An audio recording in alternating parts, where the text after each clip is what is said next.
Tell you there's an SS, the Impala that Chevy didn't want to make.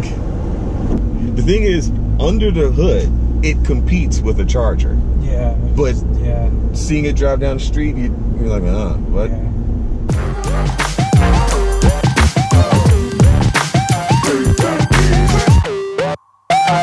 What's up, YouTube? Hey, good people.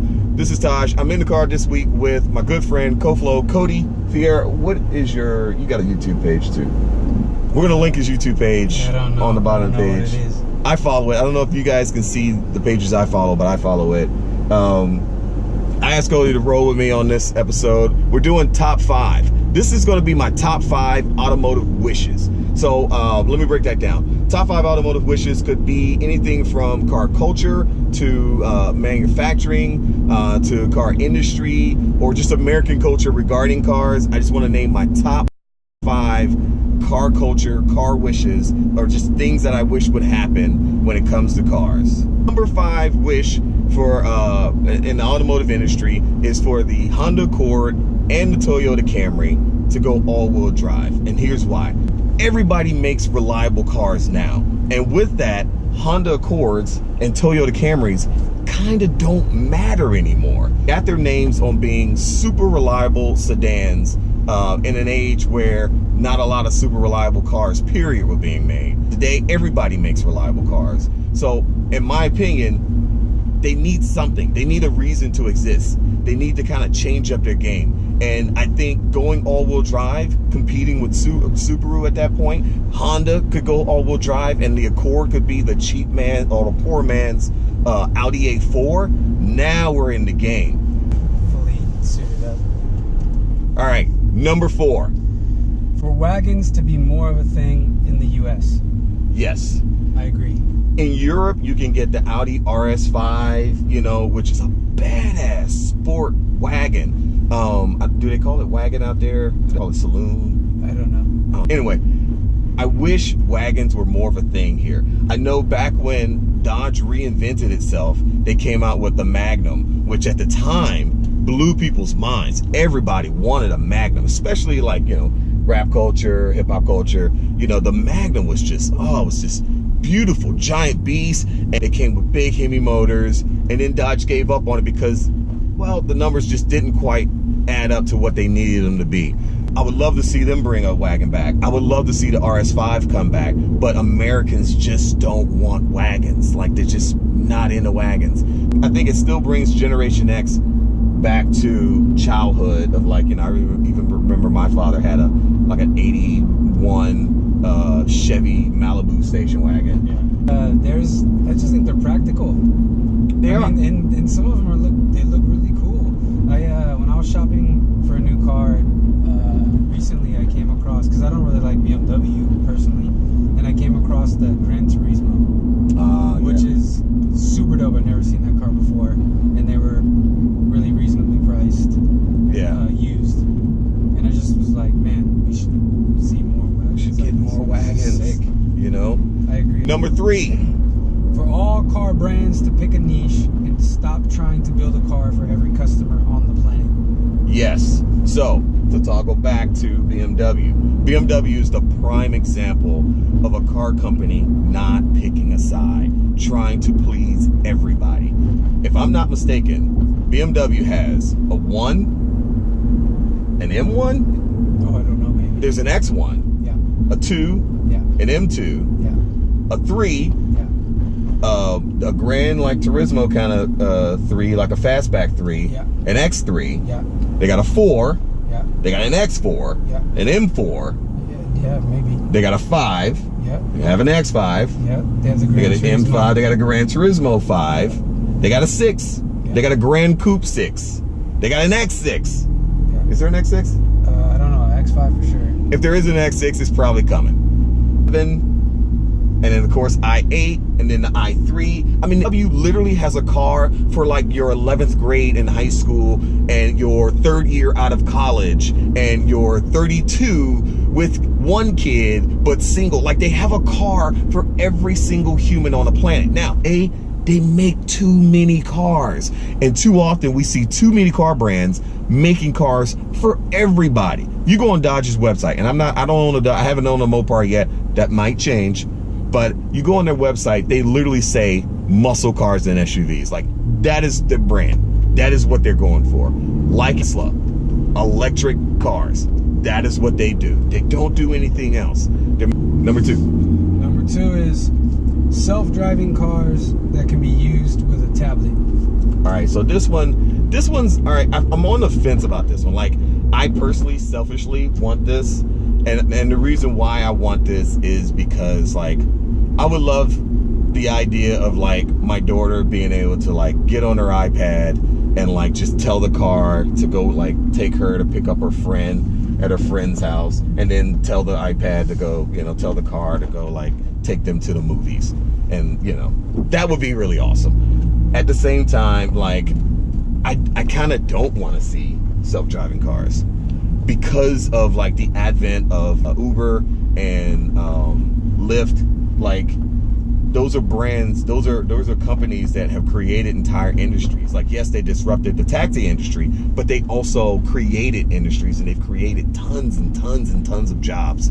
And I would hate to see an industry be created which, you know, creates extra income for a lot of people in America, and then for it to just disappear and go to self-driving. So I want it because the idea of, like, my daughter being 14 and being able to, like, you know, just get on her iPad and, like, that's some straight Back to the Future shit, and then just go to movies or, like, you know, whatever. You don't even have to have someone in the driver's seat. That's really awesome to me. But at the same time, I kind of don't. But I put it on there because it's top 5 wishes. No, I think we should have it. It'll make the world a safer place. Less issue with traffic. Yeah, it's pretty good. Less issues with traffic. Less accidents. Mm-hmm. Everything will just be better. Yeah, people are going to lose their jobs. That's what happens in technology. It's unfortunate, yeah. But I'm not going to... That would be really, really awesome, though, right? Yeah. Number one. Number one. All right. Number one. Number one. For Chevy to bring back a real American-made Impala that competes directly with a Dodge Charger. All right. So, y'all know the channel. It's an Impala channel. I own an Impala. I'm a big Impala fanboy.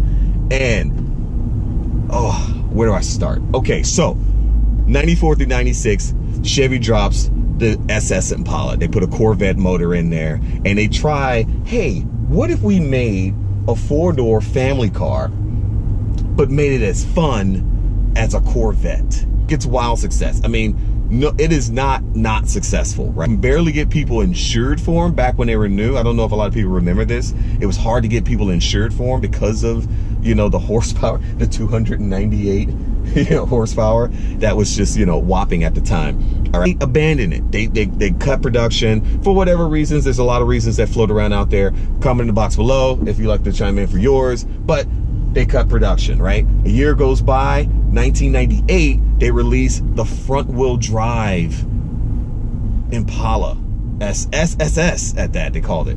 You look at the rear tail lights, they're like Corvette tail lights. They're like this. And it was like, yeah, but it's a front-wheel drive car. Yeah.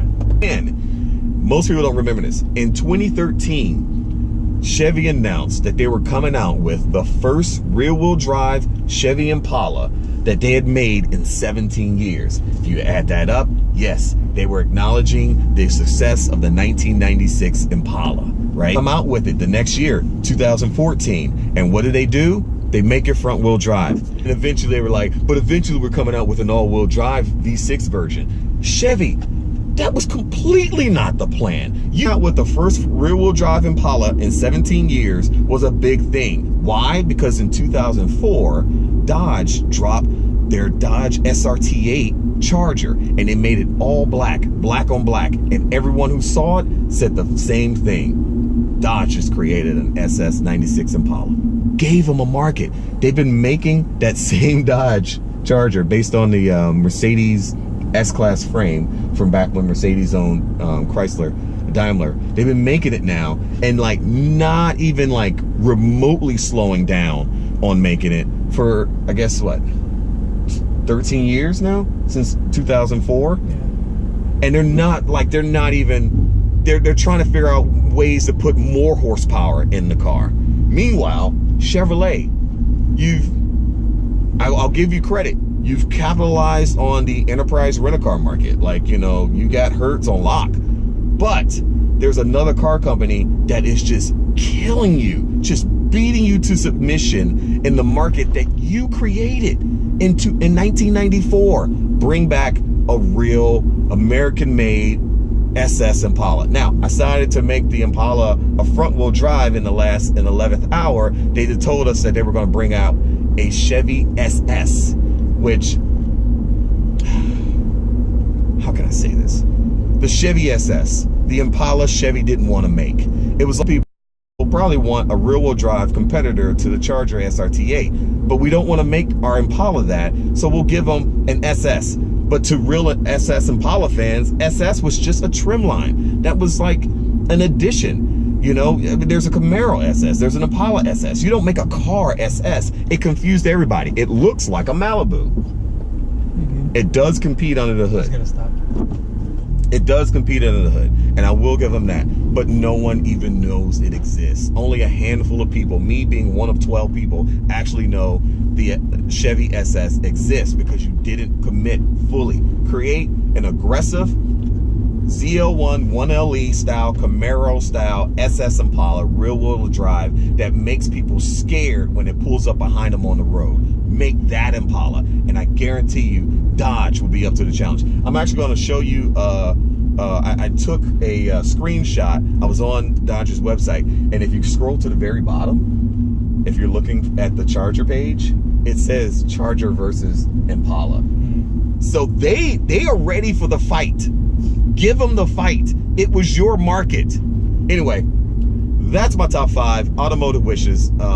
Thanks, Cody, for rolling along. We just got through watching Blade Runner, so we're like, I'm in the future right now. yeah, we're in the future, man. It's all about Peugeot. It's all about Peugeot right now. In the future, right? sure. You got to know. Peugeot. Anyway, comment on your top 5 in the box below. Let me know what your top 5 automotive wishes of all time are. If you hate any of mine, let me know. If you loved any of mine, let me know that as well. And if this is your first time on the channel, please consider subscribing. I'm also going to put a link to Cody's channel on in the description below.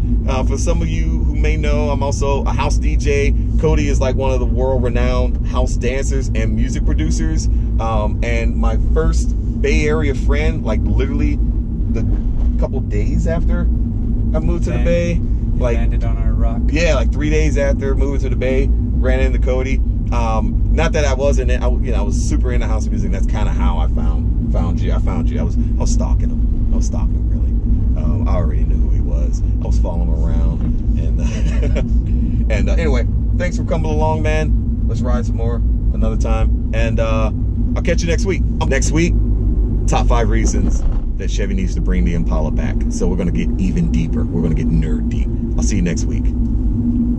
Peace.